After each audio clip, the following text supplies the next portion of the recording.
ছিল ছেছে। এবার সরকারি চাকরিজীবীদের মহা সুখবর দিল সরকার। সরকারি চাকরিজীবীদের নতুন বেতন কাঠামো করার পরিকল্পনা করছে। নবম পে স্কেল নিয়ে মুখোমুখি সচিব ও কর্মচারীরা 1:8 নাকি 1:6 কোন অনুপাতে বাস্তবায়ন হবে পে স্কেল? অর্থ উপদেষ্টার নির্দেশনায় শুরু হয়েছে নতুন অধ্যায়ের ইতিহাস। আসসালামু আলাইকুম দর্শক, বিস্তারিত আলোচনার পূর্বে অনুরোধ করব চ্যানেলটি সাবস্ক্রাইব করবেন এবং ভিডিওতে লাইক দিয়ে সম্পূর্ণ ভিডিও দেখতে থাকুন। অবশেষে সেই মুহূর্ত এসেছে যার জন্য দীর্ঘদিন অপেক্ষা করছিলেন সরকারি কর্মকর্তা ও কর্মচারীরা। নবম জাতীয় পে স্কেল নিয়ে সচিব থেকে শুরু করে অফিস সহকারী পর্যন্ত সবার মুখে এখন একটাই আলোচনা। তবে এবার পরিস্থিতি কিছুটা আলাদা। সচিবরা বলছেন অনুপাত 1:8 না হলে প্রশাসনিক ভারসাম্য রক্ষা করা সম্ভব নয়। অন্যদিকে কর্মচারীদের সরাসরি দাবি 1:6 অনুপাতই হতে হবে, তাহলেই আসবে প্রকৃত ন্যায্যতা। এ যেন এক নতুন মুখোমুখি অবস্থান সরকারের অভ্যন্তরে। অর্থ উপদেষ্টা ডক্টর সালেহুদ্দিন আহমেদের সরাসরি তত্ত্বাবধানে শুরু হয়েছে দেশের বেতন কাঠামো পুনর্গঠনের এক নতুন অধ্যায়। এখানে শুধু বেতন নয়, পরিবর্তন আসছে গোটা কাঠামোতেই। প্রথম গ্রেডের কর্মকর্তাদের বেতন আগে ছিল ৭৮,০০০ টাকা, যা এখন দাঁড়িয়েছে ১.৫ লক্ষ টাকারও বেশি, অর্থাৎ ১,৫৬,০০০ টাকা। অন্যদিকে ২০তম গ্রেডের কর্মচারীর বেতন ৮,২৫০ টাকা থেকে বেড়ে হয়েছে ১৬,৫০০ টাকা।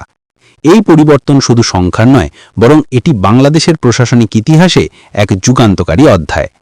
সরকারের দাবি এই নতুন পে স্কেল শুধু বেতন বৃদ্ধি নয়, বরং বৈষম্য দূর করার একটি বাস্তবসম্মত পদক্ষেপ। দীর্ঘদিন ধরে নিম্ন গ্রেডের কর্মচারীরা যে বৈষম্যের শিকার হচ্ছিলেন, এবার সেই দাবি পূরণের দিকেই এগোচ্ছে সরকার। তবে সচিবদের যুক্তি আলাদা।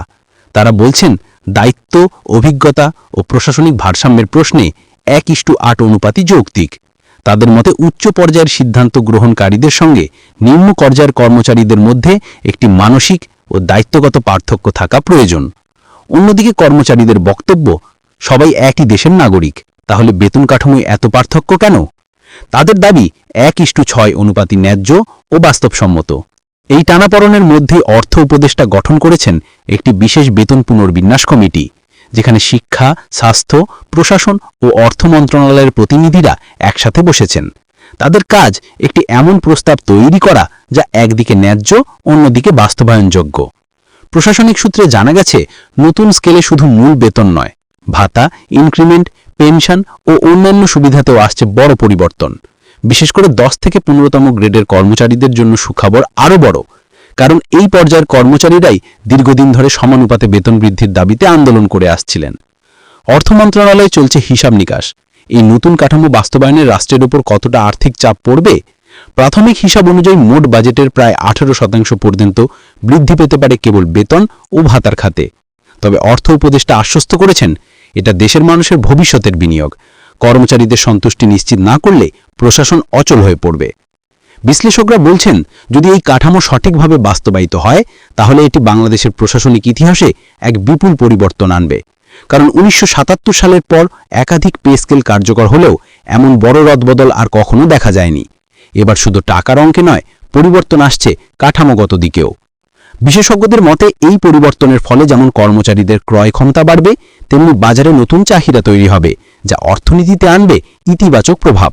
তবে তারা সতর্ক করছেন, যদি মুদ্রাস্ফীতি নিয়ন্ত্রণে না থাকে, তাহলে বেতন বৃদ্ধির সুফল বেশিদিন টিকবে না। তাই সরকারকে একসাথে কাজ করতে হবে মুদ্রাস্ফীতি, বাজার দর ও জীবনযাত্রার মান উন্নয়নে। সবশেষে একটাই প্রশ্ন, এই নবম পে স্কেল কি সত্যি বৈষম্যহীন হবে, নাকি তৈরি হবে নতুন এক বিভাজন? উত্তর দেবে সময়ই।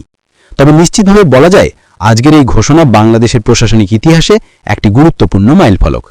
আজকের 5টি নতুন আপডেট। 1. প্রথম গ্রেডে বেতন বেড়ে হয়েছে ৭৮,০০০ থেকে ১,৫৬,০০০ টাকা। 2. ২০তম গ্রেডে বেতন বেড়ে হয়েছে ৮,২৫০ থেকে ১৬,৫০০ টাকা। 3. সচিবরা চান 1:8 অনুপাত, কর্মচারীরা দাবি করছেন 1:6। 4. অর্থ উপদেষ্টার নির্দেশে গঠিত হয়েছে বেতন পুনর্বিন্যাস কমিটি।